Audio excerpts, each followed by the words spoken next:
Pierce, welcome to the Voyage, and our first story is going to be about the flu. The flu season this year has been particularly bad, with over 30 reported deaths since the start of 2018. The reason is the flu vaccine, which was found to be only 33% effective against the strand of flu this year. The CDC recommends using vaccine injections only as opposed to the nasal sprays, as the injections are found to be more effective than the nasal sprays. The recommended age to get a flu shot has been dropped from 3 years and older to 6 months and older, to be consistent with labeling from the FDA. Even if you typically don't get a flu shot, doctors recommend that you do this each year because it will reduce the symptoms you will get if you contract the flu. HQ is the newest smartphone game that is raising everyone's attention. It's a trivia game that occurs every day, twice a day. HQ turns a trivia game into money. Players who make it through all 12 questions then have to divide the cash prize among the other winners. The cash prize ranges from $1,000 to $15,000. One question on everyone's mind is, where does the money come from? Right now, the money is provided by investors who have hopes that one day, advertisements and sponsors will eventually make them money. HQ is the hottest trend right now, and eventually, if you join, you can earn money too. What's up, Grafton? Welcome to Grafton Voyage Sports Edition with Brad and Chad, your personal sports gurus. First up, Super Bowl Sunday. Tom Brady and the Patriots will be taking on Nick Foles and the Eagles. Now, earlier this year, the Eagles suffered a loss when their starting QB, Carson Wentz, suffered a torn ACL that sidelined him for the rest of the season. Now, backup QB Nick Foles faces off against the powerhouse Patriots. Next up, trades!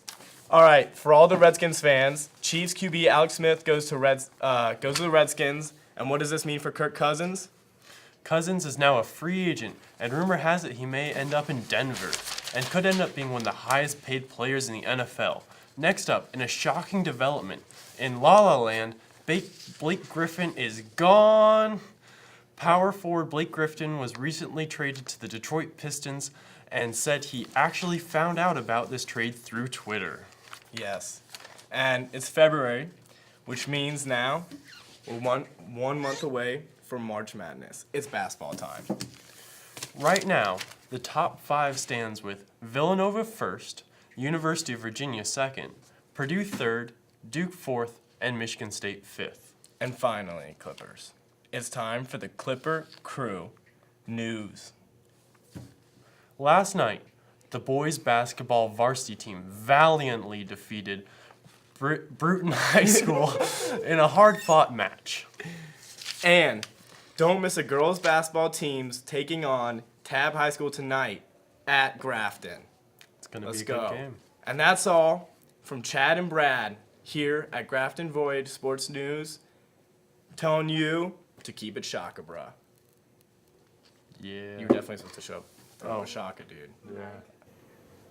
On Wednesday, January 31st, if you looked up at the sky around 6:51 a.m., you would have been greeted with a rare and spectacular sight, a super blue blood moon.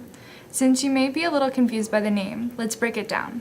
The super part refers to a supermoon. When the moon is closer to the Earth than it usually is, making it appear larger than normal. The blue part refers to the blue moon, which is the second full moon that occurs in a month. A common expression associated with the blue moon is once in a blue moon, which means that something occurs very rarely. Finally, the blood part of a super blue blood moon refers to a blood moon, which is when there is a total lunar eclipse, and the moon gains a reddish color because of the sunlight refracting off the Earth's atmosphere. And it is filtered when it hits the Earth's atmosphere, and when it refracts, it has a reddish tone to it. The super blue blood moon was in 1866, but if you missed it, don't worry too much. The next one is predicted to occur in 2037. There's been a debate recently about whether or not teachers should be allowed to bring guns to school and use them if necessary.